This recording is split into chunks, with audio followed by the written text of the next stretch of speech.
növbədə 6-cı dərs olan HTML style dərsini görəcəyik. Əvvəlki dərslərdə olduğu kimi bugünkü dərsimizdə Notepad++ proqramı ilk növbədə açırıq.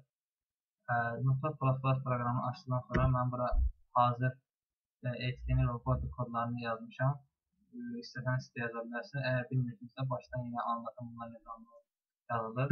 İlk növbədə language bölməsindən HTML sözü seçilir. HTML sözünü seçildikdən sonra isə HTML ana kodları olan HTML və body'ni bura daxil edirik. İndi yazacağımız bütün kodları body tagləri arasında yazacaq. Bugünkü dərsimiz HTML style dərsidir. HTML style nə üçün istifadə olunur? HTML style yazdığımız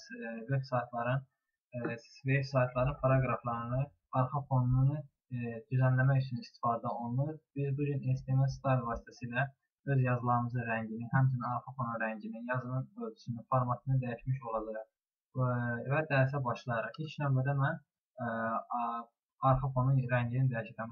Arxa fonda bildiyimiz kimi ki, HTML-in skeleti body adlanır. Yəni ki, HTML arxa fonunu düzənləmək üçün body tagləri arasında kodu yazılır. İlk növbədə style yazırıq.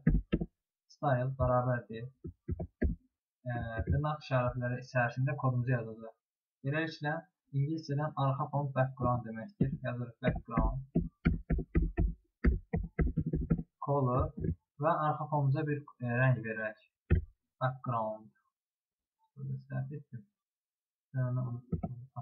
Background color. Misal üçün, arxa fon sarı rəngdə olsun. Sarı rəngdə İngiliscədən yellow deməkdir. Və colordan sonra qoşan nöqtə rəngin adını yazdıqdan sonra isə nöqtəli vergülü yazmağı unutmayırıq. Əgər yazmasaydı nöqtəli vergülü bizim kodlarımız çalışmamış olacaqdır. Əvvəlki dərslərdə yazırdıq, color bərabərdir, dırnaq işarətləri içərisində rəngi yazırdı. Amma indi isə yellow sözündən sonra nöqtəli vergül qoymalıyıq ki, arxa fonun rəngi dəyişmiş olsun. Beləliklə mən arxa fonun rəngini dəyişdim, sarı rəng deyildi. Bunu Ctrl-S ilə yaddaşa verirəm. Və RAM pəncərəsindən Launcher From bölməsində baxırıq. Bəli, gördüyünüz kimi açılan səhifəmiz sarı rəngdə oldu. Siz istəsəniz bunu istənilən bir rəngdə yaza bilərsiniz. İndi isə biz bir paragraf yazaq və həmin paragrafa style verək. Paragrafımızı yazmış olduq və kodlarımızı yenə buraya yazırıq. Yenə də style bərabərdir. Qoşa bölgü içərisində yazır. Biz bu yazımızın Verdana'da yazmaq istəyirəm. Bunu yazmaq üçün font family qoşa nöqtə Verdana. Yazımız Verdana. Size'ın ölçüsünü də dəyişmək istəyirik. Bunun üçün yazırıq font size qoşa nöqtə neçə piksel olsun? Deyə olsun 50 piksel. 50 piksel və 50 pikseldən sonra nöqtəli vergül və yazımızın rəngini müəyyən edək. Bunun üçün color deyirik. Yazımız da olsun qırmızı rəng. Və gördüyünüz kimi deməli yazımız olacaq Verdana, ölçüsü 50 piksel, rəngi isə qırmızı rəngdə olacaq və indi isə paragrafın arasında yazımızı yazacaq. Bu yazı 50 piksel rəngi qırmızı və Verdanadır. Ctrl-S deyəlim, bir baxalım görə necə görüşəcək. Ctrl-S Launcher From bölməsində daxil oluruq. Gördüyünüz kimi bu bizim paragrafımızdır.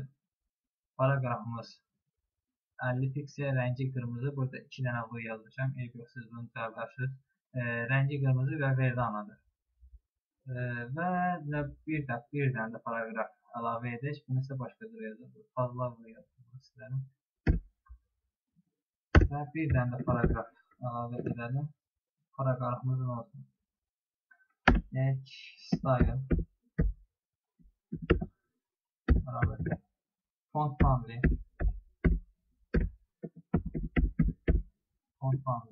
time istəyirəm. Ölçünü font size olsun 30 piksel rəngi də olsun yaşıl. Green. Və bura yazımızı yazaq. Bu yazı 30 piksel rəngi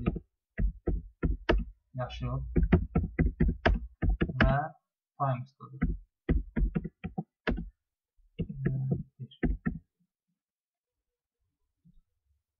Ctrl S deyəlim, bir baxalım görə necə görüşəcək.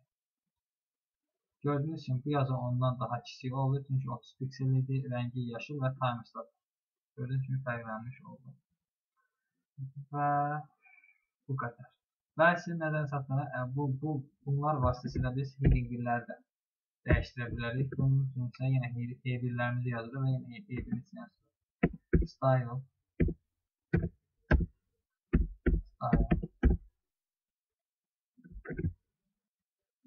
font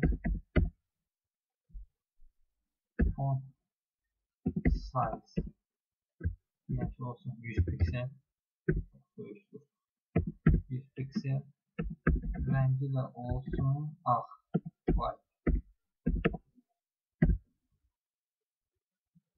və bura headingimizi yazacaq. Deməli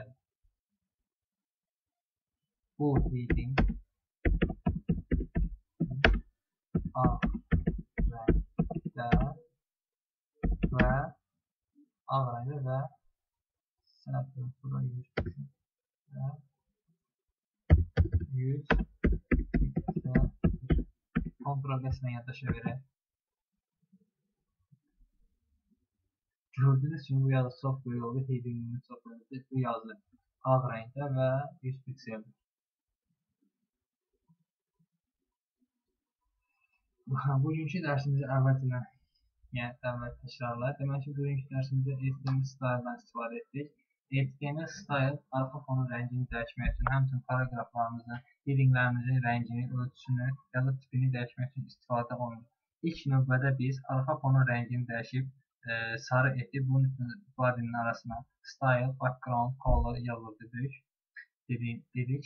Və bundan sonra heading birimizi dəyişdik. Heading birimizin də yenə ölçüsünü 100 piksel, rəngini ağ rəngə etdik.